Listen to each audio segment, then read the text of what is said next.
Rebel star బాబు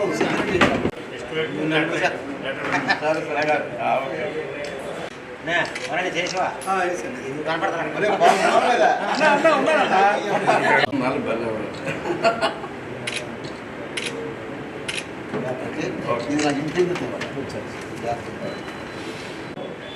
late అవుతుందంట మానేసి వచ్చింది ఎలాగో మీటింగ్ లేదు కదా టిఫిన్ లైన్ పెడితే సంజీవ్ గారు ఇది మ్యారేజ్ సమావేశాలు దాన్ని చూస్తారా కానీ 4 ఛానల్ బహిష్కరించారు సాక్షితో పాటు మీరు ఆల్రెడీ రాకూడదు.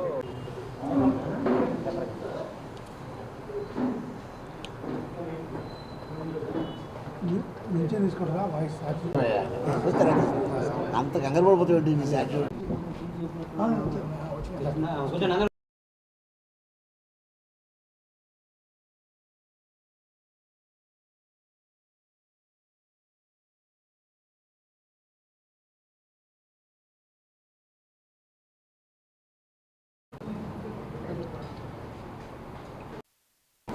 మన ఏలూరు పట్టణంలో ఏర్పాటు చేసినటువంటి మీట్ ది ప్రెస్, ఇది ప్రెస్ మీట్ కాదు, మీట్ ది ప్రెస్. నేను ముఖ్యంగా రాజ్యసభ్యుడు అంటే రాజ్యసభ ఎంపీగా ఎలక్ట్ అయిన తర్వాత మన ఏలూరు పట్టణానికి రావటం ఇది రెండోసారి. ముఖ్యంగా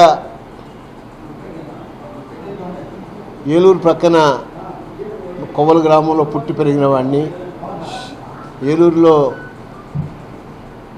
చదువుకొని విద్యాభ్యాసం అభ్యర్థించి అనేక విధాలుగా కష్టాలు పడి ఒక గ్రూప్ 1 అధికారిగా, డిడిఓ జిల్లా పరిషత్గా, జాయింట్ కమిషనర్ పంచాయతీరాజ్గా, 3 సార్లు ఎమ్మెల్యేగా, ఇప్పుడు రాజ్యసభ సభ్యుడిగా ఉండటం అనేది నాకు నిజంగా చాలా సంతోషాన్ని ఇచ్చేటువంటి విషయం. ఇన్ని పదవులు నేను అలంకరించిన తర్వాత కూడా నేను పుట్టినటువంటి ప్రాంతాలకు కూడా నన్ను మెట్టినటువంటి ప్రాంతం విశాఖపట్నం జిల్లా అండ్ పాయకరావుపేట. నేను పుట్టినటువంటి ప్రాంతం ఏలూరు, కోవలి, చుట్టుపక్కల గ్రామాలు, తర్వాత ఎన్నో రకాలుగా మరి అభివృద్ధి నోచుకున్నటువంటి సామాజిక వర్గాలు ఎంతోమంది ఉన్నారు.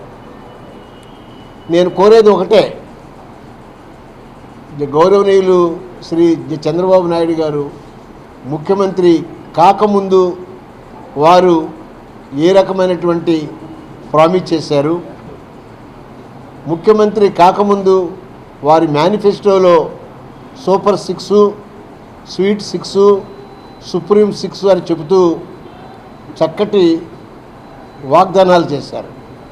ఆ వాగ్దానాల్లో ఇప్పటి వరకు అమలు పరుస్తుంది కేవలం ఆ పెన్షన్ పథకం. పెన్షన్ పథకం అనేది నేనైతే కొత్తగా పెట్టినటువంటి పథకం అని నేను అనుకోను. ముఖ్యంగా మరి చాలా కాలం క్రితం నుంచి మరి గౌరవనీయులు మాజీ ముఖ్యమంత్రి శ్రీ రాజశేఖర రెడ్డి గారు ఉన్నప్పుడు కానీ, లేకపోతే తర్వాత వచ్చినటువంటి ముఖ్యమంత్రులు కానీ, తర్వాత వచ్చినటువంటి గౌరవ మాజీ ముఖ్యమంత్రి శ్రీ జగన్మోహన్ రెడ్డి గారు కానీ, అందరూ కూడా ఈ పెన్షన్ పథకాన్ని చాలా పకడ్బందీగా సుమారు 62-65 లక్షల మందికి పెన్షన్లు ఇచ్చి వారి యొక్క నిజమైనటువంటి ఆ యొక్క జీవితాన్ని నడిపించుకోవటానికి ఎంతో దోహదం చేసిన సంగతి తెలుసు. నేను కోరేది ఏంటంటే, గౌరవ ముఖ్యమంత్రి గారిని నేను కోరేది, వారు ఏమైతే సూపర్ 6 అని చెప్పారో ఆ సూపర్ 6 పథకాలని ఎప్పుడులోగా అమలు చేస్తారు, మీరు ఎప్పుడులోగా దాని మీద ఏ రకమైన చర్యలు తీసుకుంటారు అనేటువంటిది నేను అడగదలుచుకున్నా. ముఖ్యంగా నేను ఈరోజు ప్రత్యేకంగా నేను ప్రస్తావించేటువంటి సమస్య, నిజంగా ఈ యొక్క కొల్లేరు సరస్సులో మా పేద ప్రజలు, బీసీలు, ఎస్సీలు చాలామంది ఈ రోజున కొల్లేరుని కొట్టేస్తున్నారు అని సొసైటీలో ఉన్నటువంటి మా పేద ప్రజలందరూ కూడా చాలా ఇబ్బందులు పాలవుతున్నారు.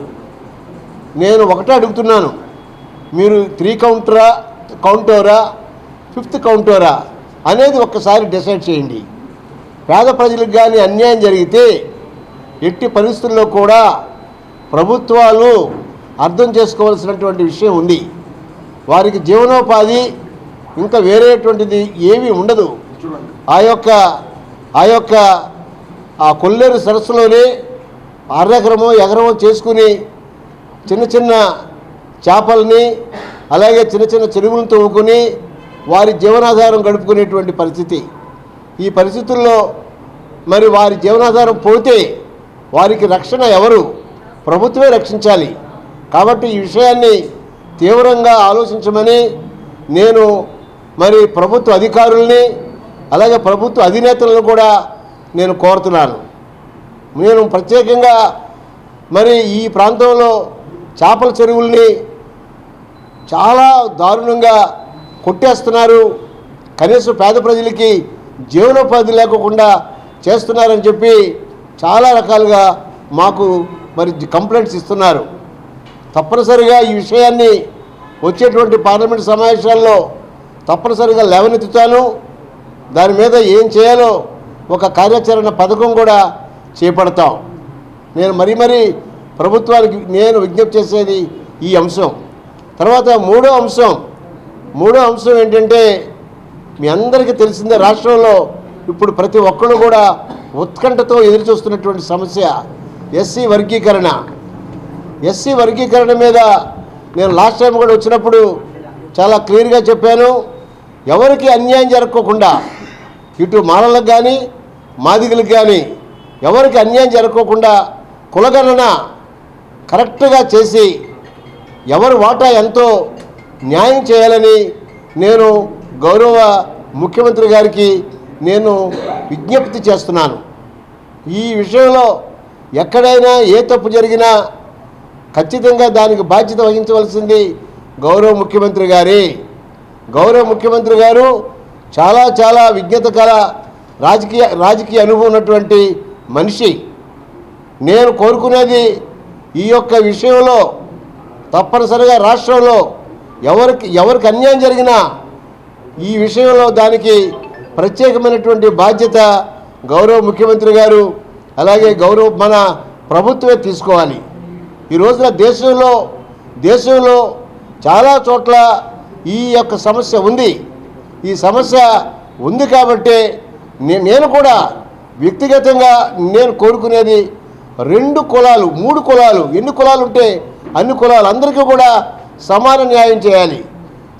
సమాన న్యాయం చేసేటప్పుడు మీరు తప్పనిసరిగా దానికి మన సుప్రీంకోర్టు జడ్జిమెంటు తూచా తప్పకుండా ఫాలో కావాలి. అది కాకోకుండా మరి ఈ యొక్క సామాజిక వర్గ పెద్దలతో, శాసనసభ్యులతో, అలాగే పార్లమెంట్ సభ్యులతో, అలాగే ఇంకా ఎవరైతే ఉన్నారో అందరితో కూడా మీరు సమావేశాలు పెట్టండి. మీరు సమావేశాలు పెట్టి ఏకసభ్య కమిషన్కి మీరు సిఫారసు చేయండి. సిఫారసు చేసి మీ యొక్క రిపోర్ట్ని అందరూ మెచ్చుకునేలాగా ఉండాలని నేనైతే కోరుకుంటున్నా. ఎందుకంటే రాష్ట్రంలో ఉన్నటువంటి చాలామంది నాయకుల్లో నేను కూడా ఒక సీనియర్ నాయకుడినే. 3 సార్లు ఎమ్మెల్యేగా గెలిచాను. 25 సంవత్సరాలు ఒక రాష్ట్ర అధికారిగా, జిల్లా అధికారిగా చేసినటువంటి అనుభవం ఉన్నటువంటి అధికారిని. ఇప్పుడు ఈ రోజున జస్ట్ మెంబర్ ఆఫ్ పార్లమెంట్ రాజ్యసభగా ఉన్నాను. నా మీద చాలా గురుతరమైనటువంటి బాధ్యత కూడా ఉంది. ఈ గురుతరమైనటువంటి బాధ్యతని తప్పనిసరిగా ఈ జిల్లాల్లో కూడా అందరు సలహాలు తీసుకుని 2 ఉపకులాల సలహాలు తీసుకుని వాళ్ళిద్దరికీ కూడా ఏ రకంగా న్యాయం చేయాలో నేను ఆలోచించేటువంటి రోజు ఆసన్నమైంది. కాబట్టి మీ అందరికీ కూడా మీ ద్వారా ఇటు ప్రభుత్వానికి, ఇటు 2 కులాల నాయకులకు, 2 కులాల ప్రజలకు కూడా నేను విజ్ఞప్తి చేస్తున్నాను. తప్పనిసరిగా విజ్ఞతతో ప్రతి ఒక్కరు కూడా వ్యవహరించవలసినటువంటి అవసరం ఈ రోజున ఉంది. కాబట్టి దయచేసి ఈ విషయంలో, వర్గీకరణ విషయంలో మీరు ఒకవేళ చేయాలనుకుంటే మాత్రం దేశంలో ఎవరు చేయలేనంత చక్కటి న్యాయం చేయాలని మరి ఈ యొక్క ప్రభుత్వాన్ని గౌరవ ముఖ్యమంత్రి గారిని నేను వేడుకుంటున్నాను. అలాగే నేను సిఎస్ఆర్ ఫండ్స్ కొన్ని ఫండ్స్ తీసుకురావాలనుకుంటున్నాను. ఈ ప్రాంతంలో ఎక్కడైతే స్కూల్స్ అభివృద్ధి, హాస్టల్స్ అభివృద్ధి, అలాగే మిగతా ఈ యొక్క అంటే మినిమం ఫెసిలిటీస్ లేని చోట ఎక్కడైతే అవసరం ఉందో అక్కడ కూడా అభివృద్ధి చేయాలనేటువంటి ఆకాంక్షతో ఉన్నాను. కాబట్టి తరచుగా అప్పుడప్పుడు మన ఏలూరు పట్టణానికి వస్తూ ఉంటాను. ఈ సమస్యల మీద కూడా నేను కొద్దిగా నేను దాని మీద ఇంట్రెస్ట్ తీసుకుని తప్పనిసరిగా నాకు ఏ రకంగా న్యాయం అనుకుంటే ఆ రకంగా న్యాయంగా పోతానని చెప్పి మీ ద్వారా ప్రజలకు, నాయకులకు, ప్రభుత్వ ఎప్పుడు కూడా గౌరవ మాజీ ముఖ్యమంత్రి శ్రీ జగన్మోహన్ రెడ్డి గారి విషయంలో ఆయన చేసినంత న్యాయం దళితులకి, ప్రత్యేకంగా మాలలకే, మాదిగులకి స్వాతంత్రం వచ్చిన తర్వాత ఏ ముఖ్యమంత్రి కూడా చేయలేదని నేను వారికి సమాధానం చెప్తున్నాను. మందకృష్ణ మాదిగ గారికి ఒక్కసారి రాష్ట్రంలో ఉన్న పరిస్థితుల్ని ఒకసారి అర్థం చేసుకోమని చెప్పండి. పరిపాలన ఏ రకంగా జరిగిందో ఒకసారి అర్థం చేసుకోమని చెప్పండి. అంతే తప్ప గౌరవ మాజీ ముఖ్యమంత్రి గారు మాత్రం ఏకపక్షపాతి, మానవ పక్షపాతి కానే కాదు. అనేక విషయాల్లో మాదిగులకి, మాలలకి సమానంగా ఎవరైనా చేశారంటే అది గౌరవ మాజీ ముఖ్యమంత్రి శ్రీ జగన్మోహన్ రెడ్డి గారని ముక్త కంఠంతో చెప్పగలను.